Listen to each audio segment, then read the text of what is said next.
Are you ready?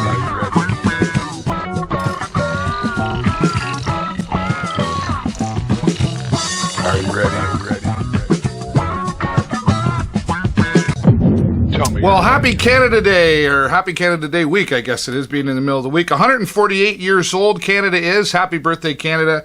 And did you also know that it's the 50th anniversary of our Canadian flag as well? So two great things to celebrate. Hello, everybody. Welcome to the show this week and to episode 191. And really neat that Canada Day's in the middle of the week because there's like stuff happening before and then on the day of, and then this weekend coming up. There's lots going to be going on, right? And I happened to get out for a walk. And what a beautiful waterfront we have here in the city. And then as I was out for a walk earlier on Monday, I went down by the Duke d'Orleans. The seniors cruise was happening. Look at all those people out there getting ready to get on the Duke d'Orleans and have some fun. That was started actually by the late Peter Henderson about 25 years ago. So just some more. I'm full of trivia, I guess, this time. I did a trivia night earlier this week down at Stokes Bay, so maybe I'm in trivia mode. Anyway, with lots going on, First Friday is still going to happen. Let's go to the entertainment scene. Electric Waves, who also performed at Indie Fest earlier part of the summer, is performing at Cheeky Monkey, and they've got a new CD coming out that they're very excited about. And we caught up with most of the members of the band, Electric Waves. Let's go to the entertainment scene, and I'll be back with more.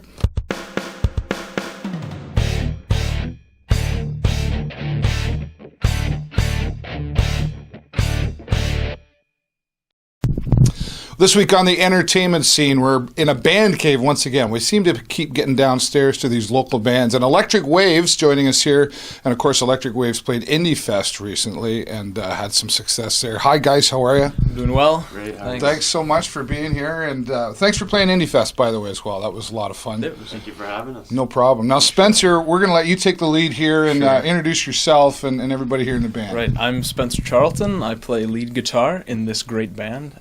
This is Brandon Johnson. He plays rhythm and does lead vocals. We've got Craig Durko here, who's slamming on the drums. Right on. And a member who's not here at the moment is Trev Forston. He plays bass. Right. Okay, perfect. Let's talk about Electric Waves and how this all sort of came together. Who wants to take that on?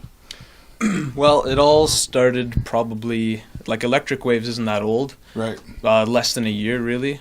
We used to be Substream, which was more of a Weezer alternative rock sort of style. And then we sort of found that wasn't working for us, really, and we wanted to explore a different sound. And then we got into more like indie-style music from like California surf vibes. And then we decided that we'd change the name and sort of rebrand as a band. Now, where does the writing come from? Is this a combination of everybody, or does one person doing it? Talk about that. Why don't you step up and tell us? Well, Electric Waves actually started as just like a recording project, I guess, in early September before we went to university. And we started with this album, Paradise. Well, there's a poster right here. And the writing was mostly them two. I put in like 2 songs, and they kind of split the songwriting. And then we have our second album, Constellations, which was more towards Brandon. And then this one is we have our new album that just came out, which is The Human Condition. Okay. And it's mostly Brandon writing it, and then me and Spencer put in. And what's that about? Where is this life experience or feel? What are these songs about? I don't know. Just I guess you could say life experience. What's the theme to the new album? Is there something? Probably general human confusion. Yeah. Okay. So there's a lot of that to write about. Oh yeah. Interpret it. Yeah. Yeah. And you do the recording right here? Yeah, right here, and actually this is our studio too. So perfect. It's all just on GarageBand and a little bit of recording equipment. So perfect. Well, you guys are a lot of fun. I know you had a lot of fun. You especially. We were talking about you kind of get rolling all over the stage there. Yeah, and having fun. You it's just nice. Feel like being crazy. Yeah, it's good. It gets you feed off the energy of the crowd too, yeah. And it's nice just playing guitar now that I don't sing anymore. Because when we were in Substream, I used to do more singing and stuff. So now that I don't have that responsibility, I can kind of be free to do more of the entertainment side of things. Perfect. Well, you're really good at that for Thank sure. you. I was like, what is this guy doing up there? But you were having fun, and that's a lot about what Electric Waves is about. Oh, yeah. Now, you guys have a special event coming up. First Friday, where are you going to be? We're going to be at Cheeky Monkey on Friday, and we're playing from 7 to 9. Perfect. A couple 45-minute sets, and we'll be showcasing a lot of the new songs Right off from our the new album. Yeah, That's for perfect. the first time live. Yeah, right on. Oh, yeah. Well, that'll be great to get down there and check that out. Guys, congratulations once again Thank you very much. on the new album, and thank you so much for being here. And thanks again for playing Indie Fest, right? And you guys out there need to get down to Cheeky Monkey. They're going to be there this Friday, July the 3rd from 7 to 9. Electric Waves, go check out their new album. See you there.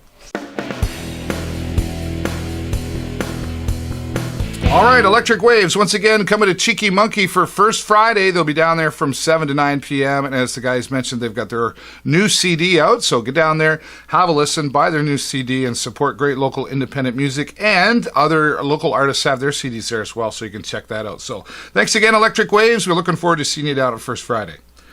Well, now going out into the community, the Habitat for Humanity here in Sarnia is welcoming another Habitat for Humanity, some cyclists coming from very far away. And there's a special event that you can go and welcome these travelers, whether you're a cyclist or you just want to say thank you. So let's go down to the Habitat for Humanity here in Sarnia and get all the details in the community.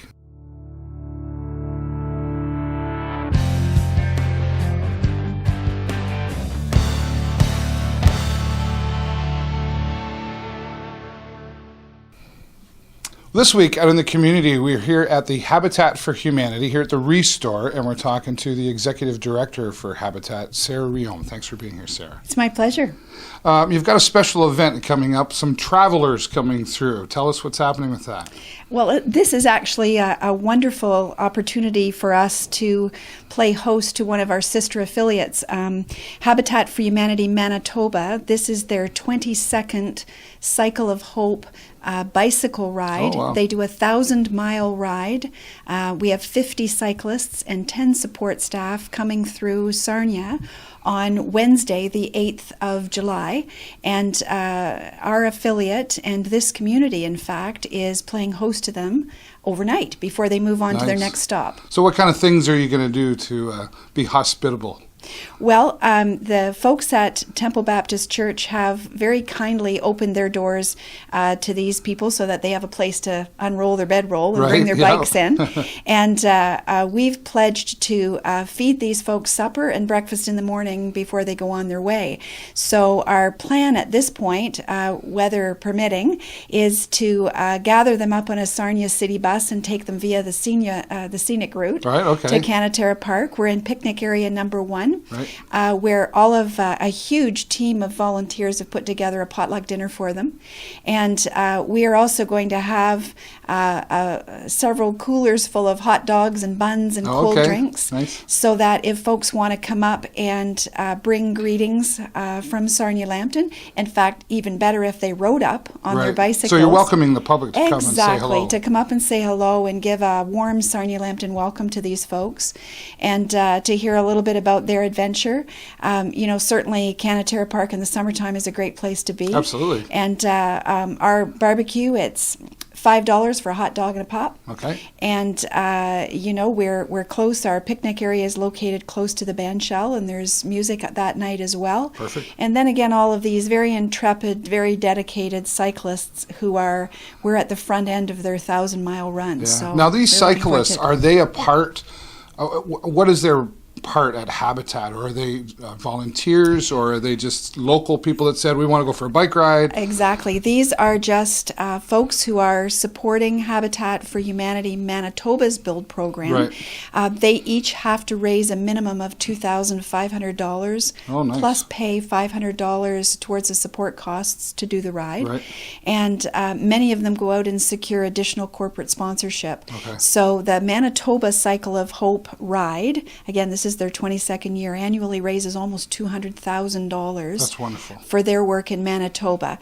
Not a penny of this is, apart from covering our costs, is a fundraising activity for us, but we're just delighted to show off Sarnia Lambton. To show off Sarnia Lambton, to show them a bit of warm southwestern Ontario hospitality before we send them on their way. Yeah, what a great idea. And we thought so. A great way to, express what you're doing here with somebody else from some somewhere else. Exactly. And let's talk real quickly just about, just give the Reader's Digest version or the infomercial of what Habitat for Humanity is. Habitat for Humanity is a nonprofit organization whose mission is to mobilize corporate, community, and construction partners, and with the help of volunteers, build homes for deserving families, and by so doing, break the cycle of poverty. Right. So you accept donations here, and how does that work? Does somebody just show up and drop off, or do you pick up, or what's the way that works? The here you're referring to is the Restore, and the Restore is our social enterprise. It's the engine that drives the whole organization. So not only does the Restore pay for itself and all of the operating costs of the affiliate, but it annually contributes a little over $200,000 a year towards our build program. So when people donate to the Restore, they help. We have construction companies that give us gift in kind or services in kind. We have corporate and other community partners and individual donors who give us cash donations. Right. And because of the success of the Restore, we don't need any of the donation or donated funds to pay the bills or turn the lights on. 100% of every penny we receive goes into building more houses. So you can go on the website, you can come in the front door with either stuff from your house in your hand or a check or whatever. Right. We're just grateful for every single penny we receive. And they've got lots of great stuff here. I've always to come in just to look around. Yes, so. We do indeed. Very wonderful. Sarah, thank you so much for your time here, and good luck on your event. Pray Thank for you. the weather.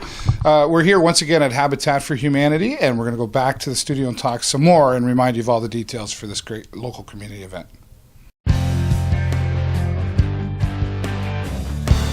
All right. Thank you, Sarah, for sharing the details of this great community event. Sarnia, get on your bicycle, take a walk, drive down, whatever you got to do to get there, and let's welcome another community that's coming to our community from far away. It should be a great opportunity to meet some new people and shake hands and say thank you for all that they're doing, all right? Just before we go, I want to point out that the Habitat for Humanity has once again been broken into. It's the 6th time they've gone through this, and some tools that are used to build houses and other projects here in the community have been stolen. I really don't get it. It's quite disturbing, actually. But anyway, there's some pictures up on the screen.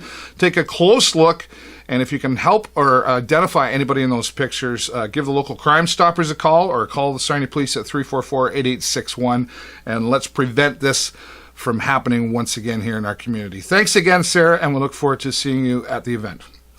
Well, I haven't even taken a look yet. I have no idea what it is, but let's go take a look together right now. Here's Apps with Mark Russell. Thanks, Dave. Do you know who the first Francophone Prime Minister of Canada was? This week, we look at How Canadian Are You, eh? On Apps with Mark Russell. How Canadian Are You, eh? Is the official Citizenship and Immigration Canada app.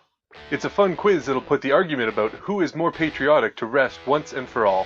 Each time you take the quiz, 20 questions are pulled from a pool of more than 120 different skill-testing, Canadian-themed questions. Featured questions like, who was the first Francophone Prime Minister of Canada? And, who donated the Stanley Cup to the National Hockey League? Are available in both official languages. So take the quiz, share your results, and challenge your friends and family to see if they can beat your score. The How Canadian Are You, eh? app features integrated Twitter and Facebook functionality.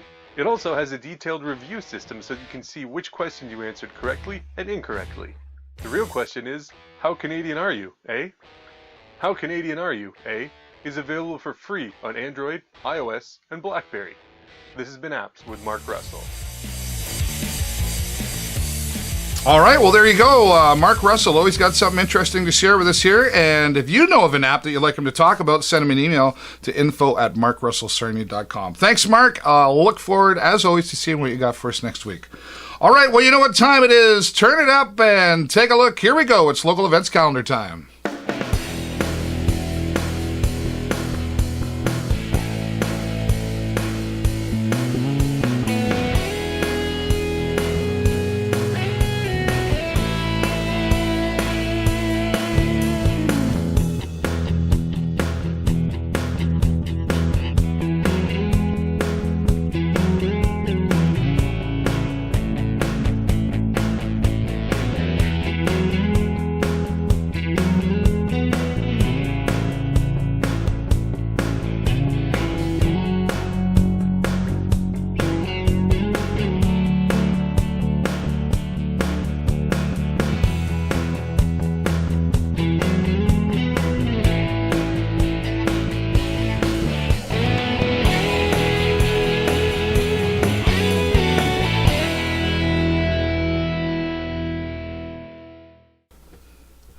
All right, well, there's your local events calendar for Sarnia Lambton once again. Thanks to everybody who keeps sending in their events. And if you haven't sent me your event and you'd like it to be here, you got to send it to me to the show at davidburrows.ws. All right, my annual karaoke cruise, my 27th year on the Duke d'Orleans is coming up the end of August. There you go. There's all the information. If you'd like me to deliver tickets, give me a call. I'll bring them right to your door. We always have a lot of fun. Even if you don't sing, just come along for the ride, and it really is just a great value entertainment, is that what I'm telling you? And it's a beautiful ride down the St. Clair River, so looking forward to that. Keep an eye on my Facebook fan page. I'm getting out in the community even more during the week now as well.